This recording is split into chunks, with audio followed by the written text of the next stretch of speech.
Hi, everyone, and welcome to another episode of Unpacking Possibility. I'm your host, Tracy Stein, and I'm super, super excited to introduce you to Dr.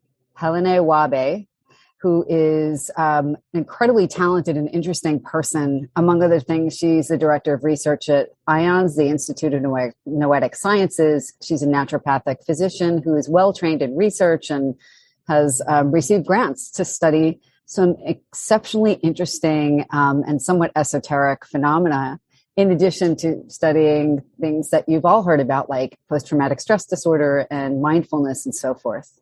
I'm going to let her introduce herself because she'll do a much better job. But Helané, welcome. I'm super happy to have you here. Thank you so much, Tracy. It's wonderful to be here with you talking about this incredible work that we've been doing around channeling and how it can really support people in their daily lives.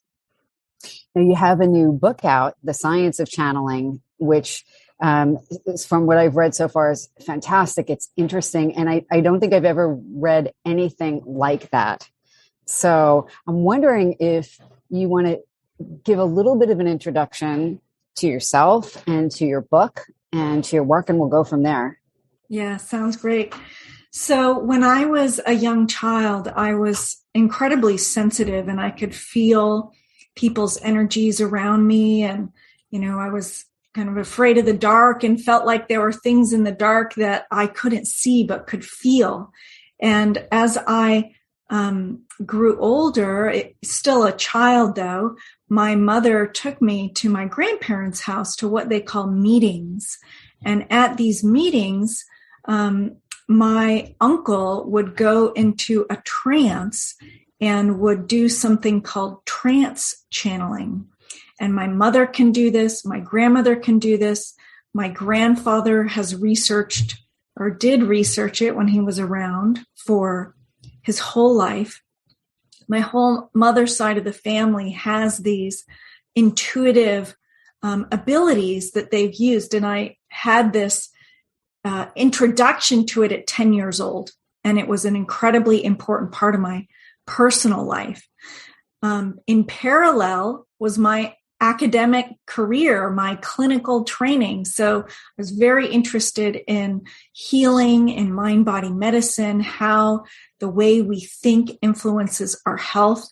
I ended up getting a clinical degree in naturopathic medicine, was in private practice for a while, and then got back into clinical research, specifically mind-body medicine and mindfulness meditation. And you referenced my large National Institute of Health funded study on combat veterans with post-traumatic stress disorder. We found some incredible things through that. And that was at Oregon Health and Science University, which is, an academic medical university, medical school. So those two paths were very isolated and separate from each other. And I couldn't bring to my lab meetings at OHSU my intuitive experiences of doing the diagnostic interviews with these combat vets about what I was seeing, what I was feeling. That wasn't something that was appropriate to do. And, when I first started that research, meditation research was still incredibly new, and it was very focused about the research questions that we were actually allowed to ask. We could say, what's happening in the brain or what's happening on the skin, but we couldn't really get into, more spiritual or transcendent experiences that was happening during meditation. So I have this deep personal experience and this rich research background. I was invited by IONS to go to this Future of Meditation work group with a number of researchers. And I had some exposure to IONS, but not a lot. I got to this event and I was completely blown away that they were actually asking these research questions about more esoteric concepts, about our intuition and the various forms of that. And so we published a paper on that that's now publicly available about how do we bring those elements that are missing to meditation research. And that really inspired me to connect with the IONS team to say, hey, I want to do this. I want to be able to study these things that I haven't been able to study in the past. So now, I became consultant and employee and director of research. And so now I get to apply these rigorous scientific methods to what I'm calling channeling. And so I want to define that for you, if that's okay, because I think the context is really important. So the way I define channeling is a little unique, but it's this process of revealing information and energy from beyond our conventional notions of time and space. And the way that shows up for people can be receptive or it can be expressive. And, my personal belief and the premise we have at IONS is that everyone has the capacity to channel in some way, but that the way it shows up for them is unique to them. And these experiences exist on a spectrum from gut hunches or intuition that probably all your listeners could say that they've experienced at some point in your life. Absolutely. To more rare things like mediumship and trance channeling, and then things in between like mind-to-mind communication or knowing the future through a dream and things like that. So my channeling term is an umbrella term that really holds these different intuitive experiences that people have. So that's a little bit of background. So why I was so motivated to write this book. First, it's based on a research program we're doing at IONS, which is really focused on the science. And yet every time I started talking about the studies that we were doing, I would get so many people coming up to me saying, or emailing me saying, I had this experience. I can't talk to anybody about it. They're going to think I'm crazy. I feel, really uncomfortable. Thank you so much for sharing what you're doing and showing me that I'm actually not alone. And that really inspired me to try to get the word out in a more general public kind of way than from a specifically scientific way. And, of course, synchronistically, I ended up connecting with one of the founders of New Harbinger Publications at one of our IONS events, where I did a presentation on the research program. And he said, you should write a book about that. I said, I don't know. And he, encouraged me. And here we are 2 years later with the book just being released this month. Well, first of all, congratulations on the book again. There are so many things I really like about what I've read so far. And I think anyone listening will as well. One of them is that you have found this artful balance between talking about channeling in a way that anyone can identify what it is, and identify experiences that many, if not most people have had. The other thing I really like that you do is you talk about the research in a way that does not require you to be a researcher to understand it. Right. And another thing I think was really intriguing about the book is, and as someone who is, done my own kind of personal intuitive development, but certainly is not a professional intuitive, I was reading your book and I hadn't thought about those experiences like telepathy, like mediumship, where it doesn't feel like the information is channeled so much as observed. Telepathic communication, even psychotherapy, which I think is much more common than people realize. And there was something else, psychic dreams, prophetic dreams, intuitive dreams. There's so much more. But you talk about these as types of channeling. And that's very different, I think, than the common conception of channeling as being taken over by something else, where you're kind of like knocked out of the way fully. Right. So can you talk a little bit about that, just so people understand what you mean when you're saying that? Everyday experiences that people could recognize. Yes. So channeling, as I'm using as an umbrella term, includes something that's on this right side of the spectrum, which is sometimes called trance channeling or a form of mediumship. There's a lot, possession has been used in some more anthropological studies. So there's a lot of different words that describe what you just alluded to, which is this experience where the channeler feels like they're either stepping aside or going unconscious, and another supposed being is actually using their body as a vehicle to communicate. So that's what maybe in the West, when people hear channeling, that's what they think of.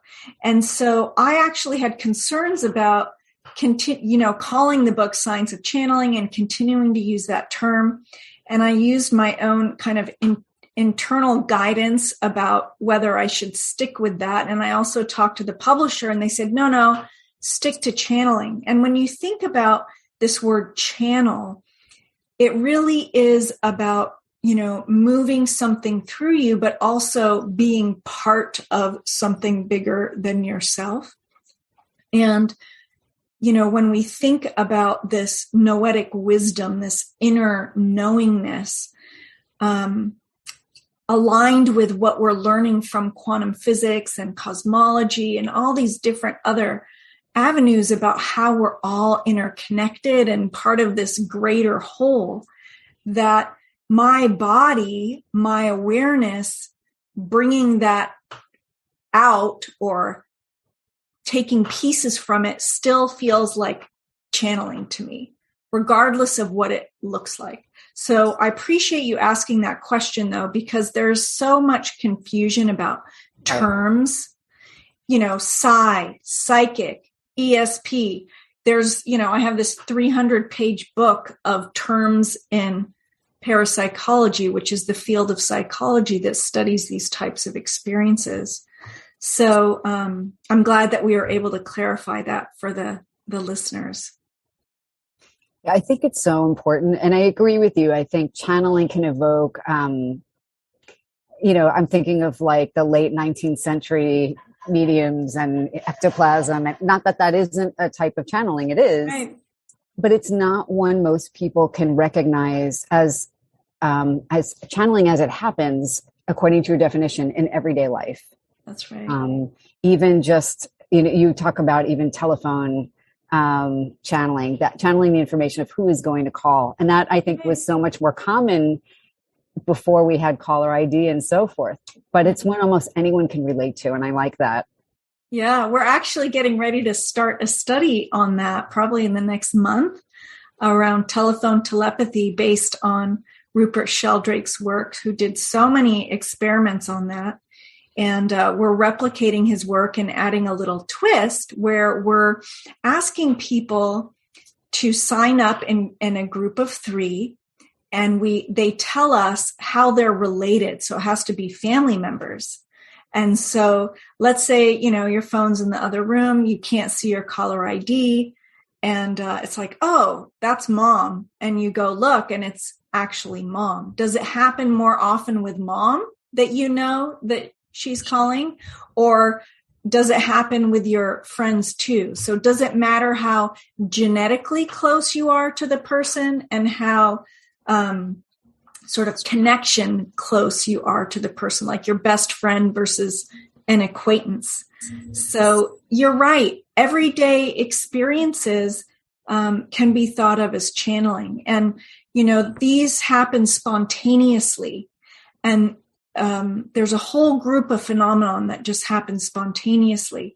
And then there are some that happen intentfully, where people actually, consciously go into some altered state, usually of consciousness, to be able to tune in to information that they might not normally know through their traditional 5 senses.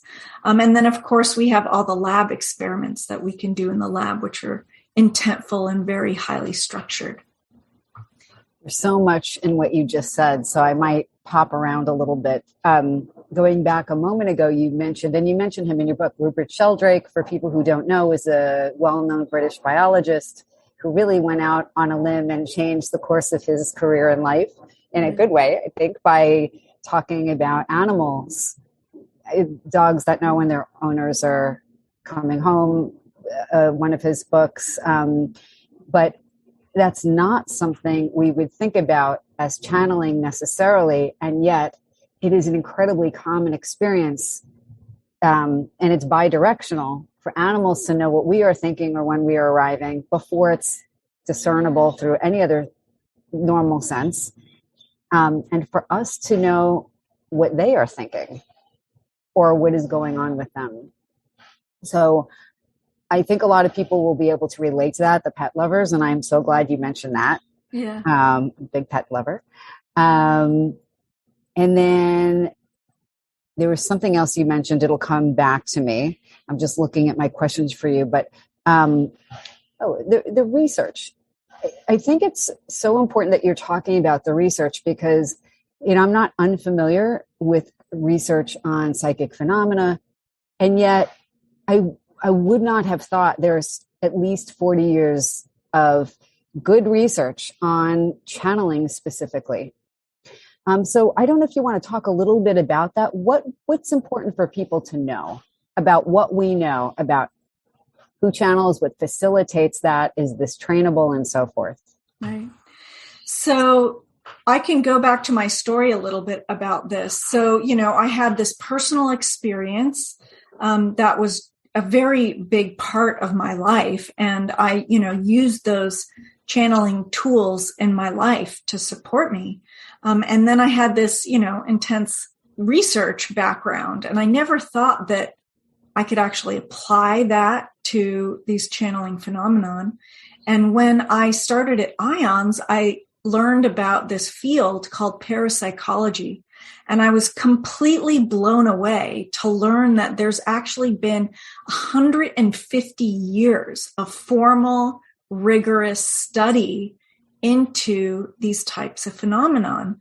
And more recently, I guess it's not so recent anymore, in the last 60 years, with very rigorous experiments being done in the lab. So, through controlled experiments and having controls, etc. And so that was so incredible to me that these subjective, personal experiences that I was having were actually being studied by scientists, being replicated in the lab, growing evidence now that these are real phenomenon and we can observe them objectively. Despite that 150 years, it still feels like a very early and exploratory field. There hasn't been a lot of funding to support the research. And so while we've gathered enough research now to do syntheses, like through systematic reviews and meta-analyses, there's still so many aspects to these phenomenon that we have yet to learn about.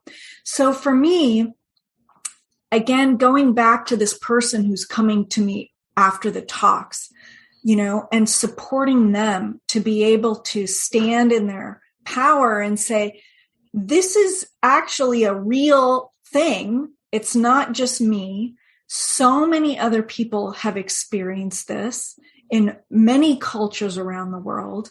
And look, there's actually studies that have talked about it in all these different ways to try to explore how it works, what are the parameters, who can do it, etc. And so the literature is vast, right? So if you wanted to start probing the 150 years of studies, it's incredibly overwhelming. And I can't say that I've actually been able to do that very thoroughly. But for the book, I wanted to give a very high level resource, if you will, for the various areas of research that do exist about it and highlighting the major studies in the different arenas. So I hope that the readers will just see it as that resource guide and this confidence builder to come out of the channeling closet and start having conversations about it so we can learn more about how it can support us in our lives, but also build up a much broader research around it so we can learn more.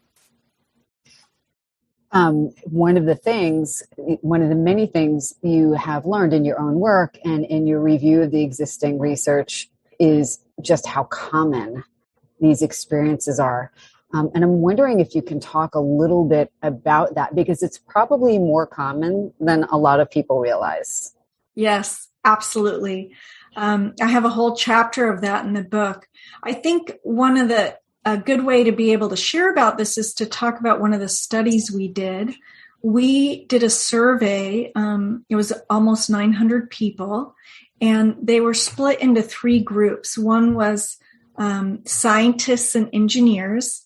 The other was people from the general population. And the other was people on the IONS listserv. So we called them enthusiasts because they're completely into this stuff. So we asked these people about 27 different channeling experiences and said, hey, have you ever had this? And if so, can you describe some of them? Can you list some of those experiences that you asked about? Sure. So one of the main questions that's actually been asked globally is about contact with the dead. Another was mind-to-mind communication, as people call that telepathy. Another was about being able to see at a distance. So some people might call that clairvoyance or remote viewing. And then more, common experiences like just knowing information that you wouldn't normally know.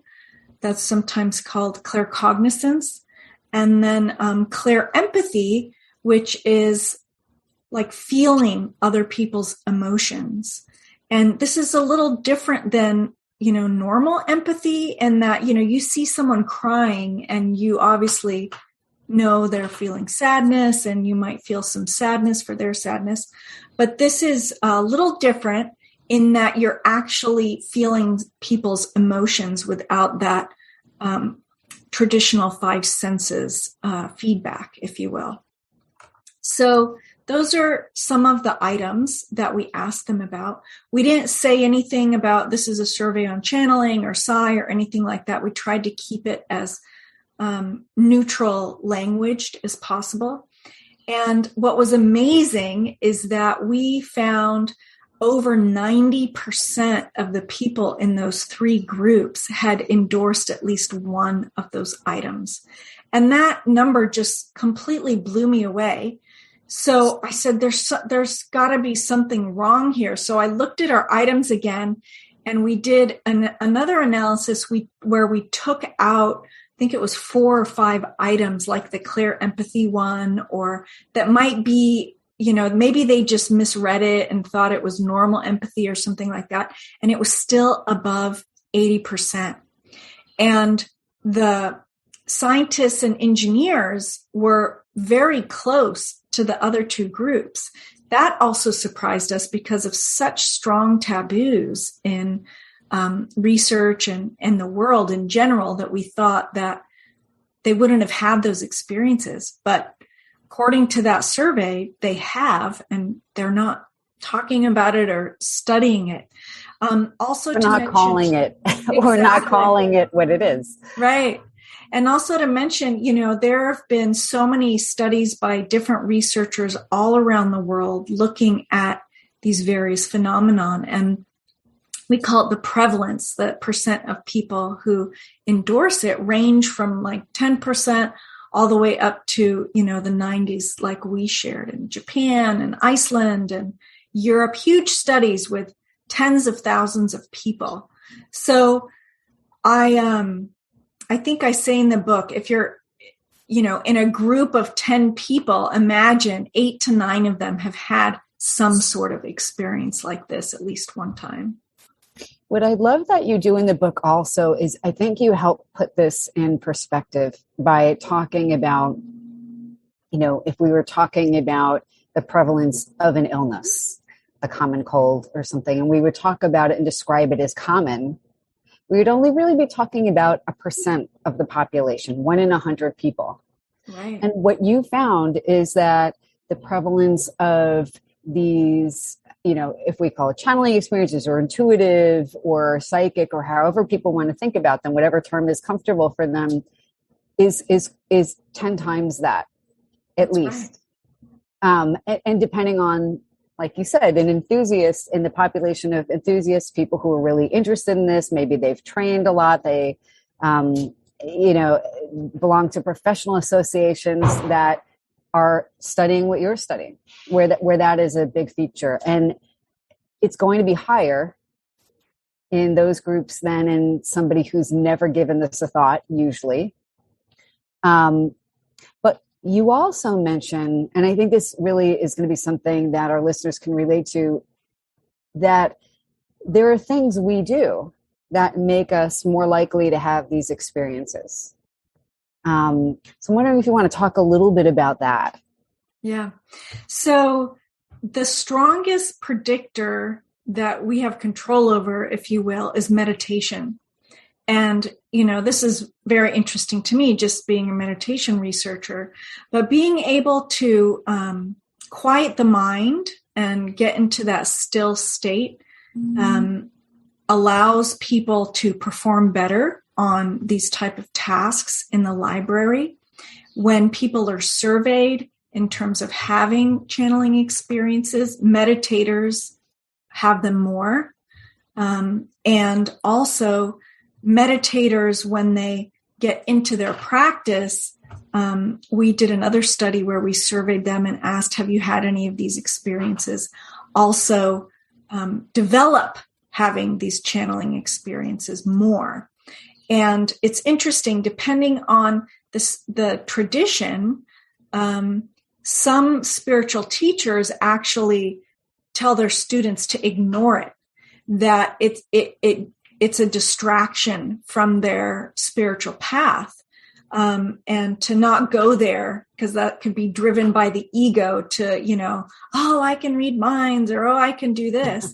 And yet in these ancient traditions, it's a known outcome that when you begin, a very deep spiritual meditative practice, that you will start having these experiences. So if you want to start having more experiences of channeling, meditate. Meditation's wonderful for you anyway. You also talked about belief. Yes. And I don't know if we would think about it as openness to experience, like openness to the possibility that something is real. That's true. Belief in it is also a very strong predictor in laboratory studies and also just out in the world. So it's funny because I've talked to a number of different teachers who believe that they can teach anyone different types of channeling skills, like mind over matter, psychokinesis, or remote viewing, or clairvoyance, it's called, being able to see something at a distance, energy healing, medical intuitive capacities, and even trance channeling. So I've talked to a number of different teachers who say, if the person believes, I can teach them. And we've been very interested in what makes a channeler, and have done a variety of different studies around that. And just because a teacher can teach anyone if they believe, it may take some people longer to learn remote viewing than the person next to them, but that both of them could actually learn. And we're trying to understand the different nuances of that. One common piece is around heredity, and that this runs in families. So, I'm so glad you mentioned that. Yeah, it runs in my family. So it's like, okay, there's got to be some genetic component here. And, there have been only a few studies looking at that formally. So we just finished a study looking at high functioning psychics and controls, and found a really unique difference between them in their genes. And actually in the psychics, all of them had the original form of this one part of the DNA called the non-coding DNA. They used to call it junk, but it's not really junk DNA. And And so it's the original form. And so the people who said they couldn't channel or didn't have family members who channel had a mutated form. And a newer version. A newer version, and that newer version in the larger population is related to the spread of Christianity and the increase in technology. So I found that incredibly fascinating. So perhaps there's some genetic piece that is the basis of our what we're calling noetic signature, or kind of your unique way of channeling. That your unique way is informed by your physiology, but also how you were raised, and also being that you can be trained. So that's a really exciting research avenue that we're moving forward on to explore that more fully. I love that. And I love that you're talking about that. I'm just having an association as you were talking about, I'm going to say older DNA. That would be correct. Okay. I'm just thinking, before all of our technology, our survival, I think, would be enhanced by our ability to detect things before they are detectable by our more mundane senses, normal smell, hearing, vision, and so forth. So it kind of makes sense to me that people with that vestige or that earlier DNA would naturally be more able to do that. Not that would be the only mechanism necessarily, right? Because I think you mentioned in your book, if somebody asked, let me ask you, if we were to ask, how does this work? The overall answer would be, we don't really know. We don't know exactly how it works. We have some hints, and I think how it works may be different for the different types of channeling. And so one thing I want to talk about here, which I think is really important, is this concept of consciousness and what our consciousness actually is. So if you talk to a neuroscientist, they're going to talk about being awake, being aware, being able to see what's around you. And so I'm calling that little c consciousness, okay? That I'm sitting here connecting with you, I'm awake, I'm conscious.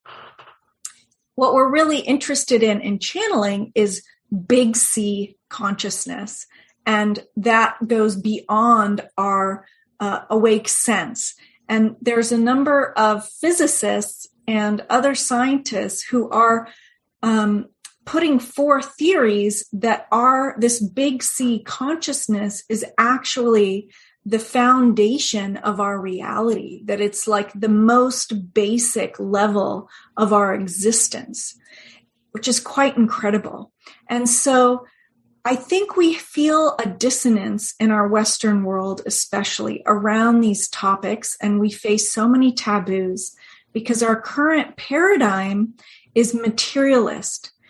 Our consciousness in that paradigm is very stuck in our physical brain. Our brain creates it, and when our body dies, it goes with it. That it's this material thing. And so what we're learning from so many different avenues, including channeling research, is that our consciousness isn't limited to our physical brain. It's actually what we call non-local. It transcends time. It transcends space.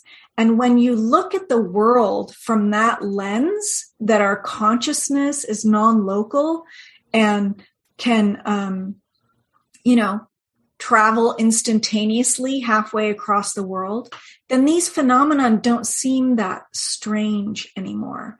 And so numerous experiments have shown us that channeling likely doesn't work by force. So it's not a laser beam that shoots out of my eyes and travels to you, in New York or whatever, that it's likely happening in some informational or quantum way that we're just beginning to learn about. And when you say non-local, not limited by space or time, you mean that it's, and this is what I've heard from other people like Russell Targ and other people who've been doing this for a really long time, is that it is as easy to gather information about something that happened 100 years ago as it is to gather information about something that's happening right now, and to gather information that is about something that has not yet happened, although there seems to be a little more variability on that end. But for all intents and purposes, our consciousness, our big C consciousness, is not limited in the way we have been trained to think of it as being. Absolutely. There's a great experiment that I think will help elucidate this. So imagine two people sitting on completely separate sides of a building in enclosed rooms. And one person's the sender and the other person's the receiver.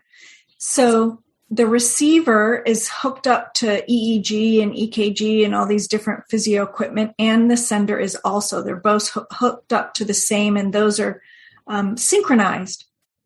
The sender sees that person's image on a screen at certain intervals and is directed to send their intention to them, positive intention. And so they do that over and over again, and we've repeated this many times, and many other researchers have looked at this. They look at the physiology, and the physiology of the receiver changes when the intention is being sent instantaneously. So it's not like the person's intention had to travel from one side of the building to the other side of the building. It instantaneously shifts. So that's remarkable. And we have examples of this in so many different protocols, like the Global Consciousness Project with random number generators and this instantaneous effect. And you mentioned Russell Targ and remote viewing and being able to, see military bases halfway across the world during the Stargate military study. Including secret things that you couldn't even validate their viewing till much later in some cases. Yeah, and that brings up a really important point, because I feel like the work around this is going to exponentially increase once we start seeing practical applications of it.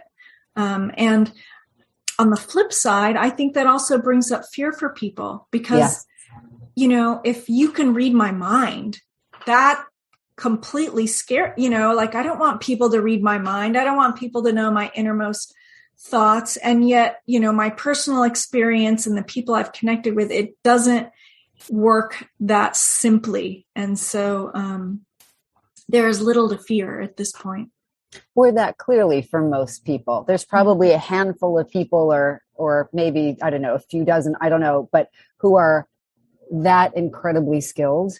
Right. For most of us, even with training, first, as a psychologist, I'm thinking, first of all, hopefully people have better boundaries than to be snooping in people's windows or minds without being invited to. Right. But also it's not, because I think sometimes one of the criticisms of psychic phenomena and psychic research is that, well, it's not, the information isn't perceived in a 100% accurate way, almost ever. Mm-hmm. But nor is it when people have a regular conversation. There are bits of information that are interpreted or lost. And I think it's important for people to keep that in mind. Right. Another interesting piece around that is working in groups. So I know that they do this in remote viewing, and some trans channelers I've connected with have been working more in groups to kind of like by consensus come up with the information, and that acts as a better control. So it's interesting. Yeah, it's so true and so interesting. I want to be mindful of your time. So I have two questions that I want to make sure that I ask you. One is, how do you see a benefit to the average person of learning to develop these skills further? And the second question is some things they can do in addition to meditation that may facilitate that learning? Great. I think this is so essential for our world right now. So we live in an incredibly challenged place right now. Our humanity is incredibly challenged in so many different ways. And because of technology, especially in the West, we're so externally focused on how to get information about, what we're going to do with our day or our job or et cetera. Just these daily decisions are informed so strongly by the external stories that we're hearing from social media, et cetera. And so I feel that using channeling and our intuitive capacity to go more inward to our inner noetic wisdom will really support us to first just be happier and reduce suffering. And we've seen this in so many of our surveys that when people channel, they have positive impact, greater quality of being, etc., that they'll just feel better internally, and that on a practical level, it's going to inform people's lives so that their lives are more easeful. And, one of the strongest things people use channeling for is for decision making and to actually support them in making decisions in their lives. So how many people do you know who are like, can't, figure out what to do with themselves, or do I pick this thing or that thing, or this, do I live here or there, or this choice, that choice? And, being able to tune in to your intuition makes those decisions so much easier.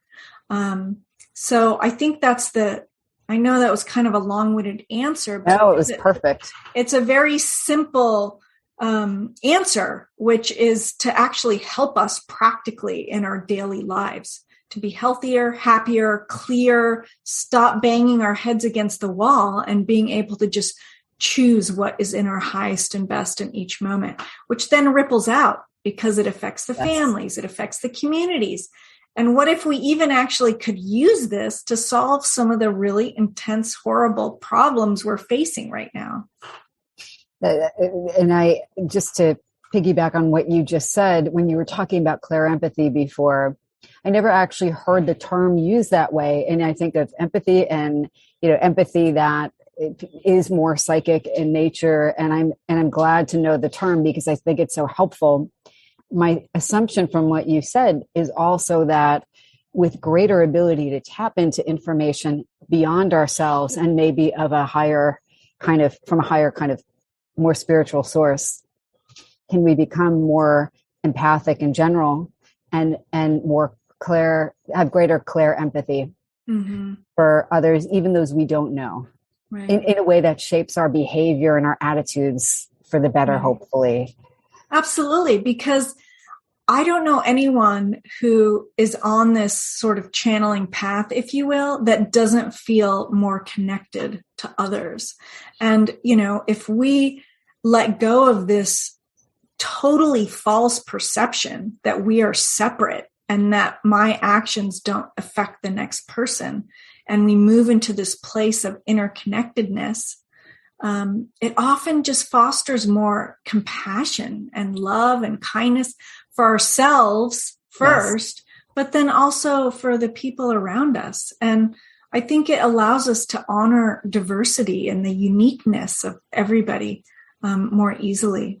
You see, so much of what is causing suffering in our world today is from this false belief that we're actually separate, and the whole concept of othering, this other, us, them, et cetera, et cetera.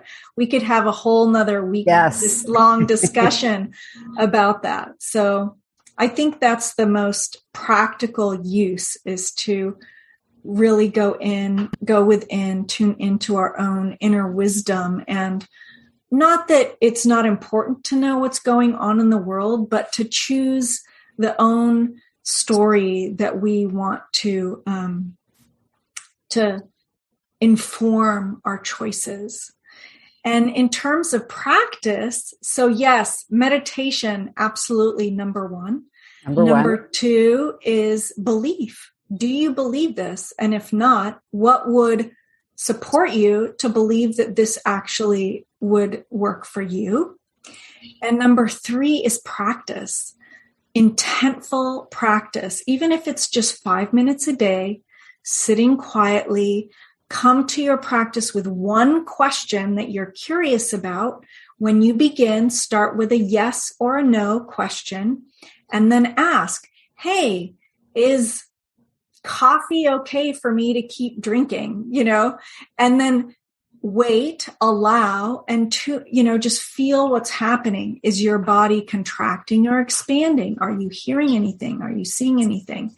And to just be patient if you don't receive anything right away, and just keep up that practice, ideally daily, and you will be amazed, especially if you set the intention for your channeling ability to show itself to you in a very easeful and gentle way.